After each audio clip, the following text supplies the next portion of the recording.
Dr. Robert Epstein, how are you, sir? Very good. Thank you. America, this is probably one of the most important shows I will have ever done. So I'm hopeful you'll watch the entire hour. It involves our Republican system of government. It involves our vote and the manipulation of the vote and the outcome for the next presidential election, the effect it had on the past congressional elections. So this is a very, very important program as far as I'm concerned, and it involves you, my friend. You are the senior research psychologist at the American Institute for Behavioral Research and Technology, former editor-in-chief of Psychology Today, founder and director emeritus of the Cambridge Center for Behavioral Studies in Massachusetts. You received your PhD in psychology in 1981 from Harvard University. Just to get some of your bona fides out there, I want to read something to you, something you wrote a few years back in Politico. You said there are at least 3 very real scenarios whereby Google, perhaps even without the leader's knowledge, could shape or even decide the election next year, the presidential election. Whether or not Google executives see it this way, the employees who constantly adjust the search giant's algorithms are manipulating people every minute of every day. The adjustments they make increasingly influence our thinking, including, it turns out, our voting preferences. You add that our research leaves little doubt about whether Google has the ability to control voters. In laboratory and online experiments conducted in the United States, we were able to boost the proportion of people who favored any candidates by between 37 and 63% after just one search session. The impact of viewing biased rankings repeatedly over a period of weeks and months would have undoubtedly been larger. Google is massive. Almost everybody uses Google. It's a search engine. How are they able to manipulate the vote? What are they doing? If Google's search results, for any reason, are biased to favor one candidate or one party, for any reason, that will shift a lot of opinions about that candidate, and that will shift a lot of votes. And in fact, it can shift millions of votes. It doesn't matter whether an employee or an executive at Google did this deliberately. The algorithm alone, a computer program, could be doing this, and it will still affect the outcome of elections. Well, are they trying to affect the outcome of elections?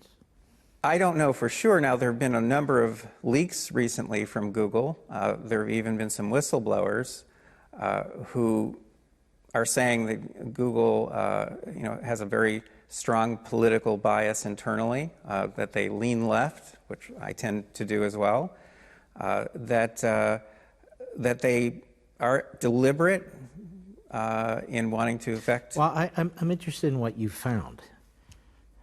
Are they biased or not? What happened? Let's be very specific. What happened in 2016, the presidential election? In 2016, I set up the first ever monitoring system that allowed me to look over the shoulders of a diverse group of American voters. There were 95 people in 24 states. I looked at politically oriented searches that these people were conducting on Google, Bing, and Yahoo. I was able to preserve more than 13,000 searches and 98,000 web pages, and I found very dramatic bias in Google search results, not Bing or Yahoo, just Google's, favoring Hillary Clinton, whom I supported strongly. But the point is, I reported what I found, and that level of bias was sufficient, I calculated, to have shifted over time somewhere between 2.6 and 10.4 million votes to Hillary without anyone knowing that this had occurred. And so how does that get accomplished, these algorithms that are changed and adjusted and so forth, but to have that significant of an impact? Obviously, someone or something wants someone to win and someone to lose. For the person who goes on Google, how is that manifested? Well, if you go onto Google and you type in anything that's election related, and that could be hundreds of things, You type in immigration, or you type in the wall, or you think of all the things that are related to elections.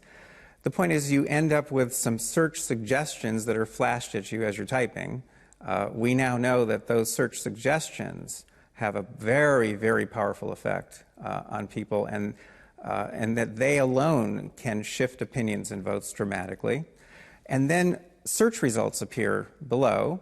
And the point is, if there's a bias in them, which means if a search result that's high up on the list, if that takes you to a web page that makes one candidate look better than another, well, if you're undecided and you're trying to make up your mind, what we've learned is that information posted high in Google search results will shift opinions among undecided people dramatically, because people trust Google, and they especially trust high-ranking search results. That's why 50% of all clicks go to the top 2 items.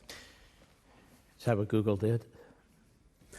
Well, again, I can't say what Google did, but I can tell you what we found. We found a very dramatic pro-Hillary Clinton bias on Google, but not the other search engines, and in all 10 search positions on the first page of search results.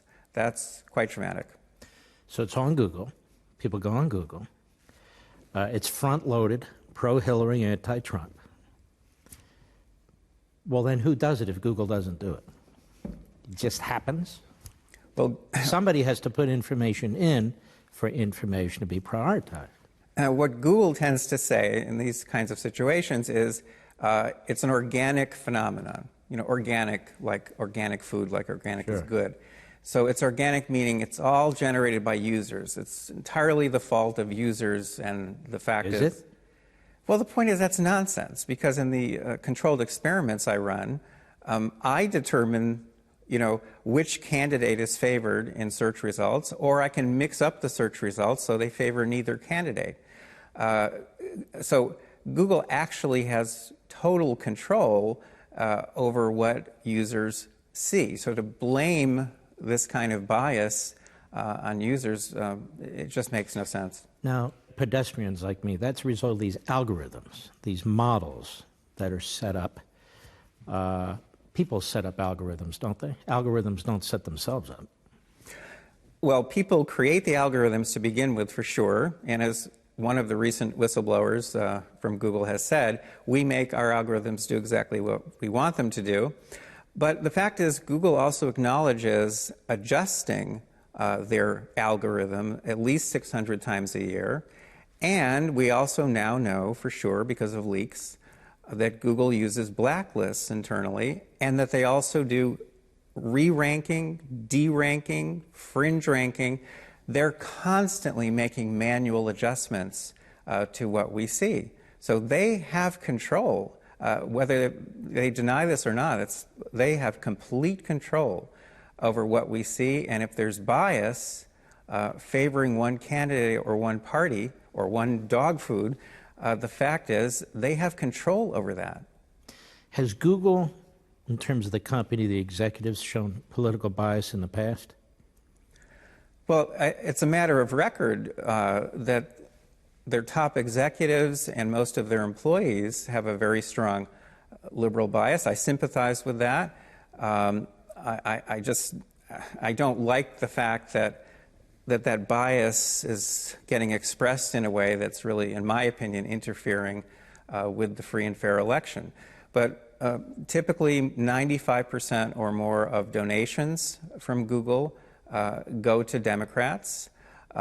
The former head of Google, Eric Schmidt, offered in writing to run Hillary Clinton's tech campaign in 2016.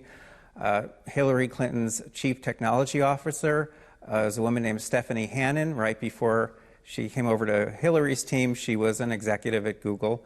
And Google and Alphabet, its parent company, they were Hillary Clinton's largest donors in 2016. Let me just say here for the record, so the audience knows, if the CEO of Google wants to come on this program and sit in this chair and have a 40-minute discussion with me, you're more than welcome. I have no problem with equal time. In fact, I would encourage it. Let's continue here. 2018, the Democrats picked up a whole bunch of seats. Did you monitor that too? We did some monitoring in 2018. This time we had more than 160 field agents. We deliberately focused, because it's a midterm election, on 3 staunchly Republican districts in Orange County, California, thinking perhaps maybe if there is something going on with search results, maybe we'd pick it up in those counties. In all 3 counties, the Democrat won, so they were flipped. And we measured substantial bias, liberal bias, in the Google search engine, but not Bing or Yahoo. That's very, very important that we're finding it in one search engine, but not the others. And that level of bias easily, very easily, could account for the win margins that occurred in each of those districts. And even more problematic here, if that level of bias had been present in Google nationwide, for all the districts, for all the races, that would have shifted to Democrats upwards of 78.2 million votes. Now that's spread across many races, but the point is, that's enormous. Well, there are 2 big problems here, though. Besides the fact that it's a lot of votes, this is occurring subliminally. It's occurring without people's knowledge. People can't see the bias in search results. I can't even see it. Let's stop here.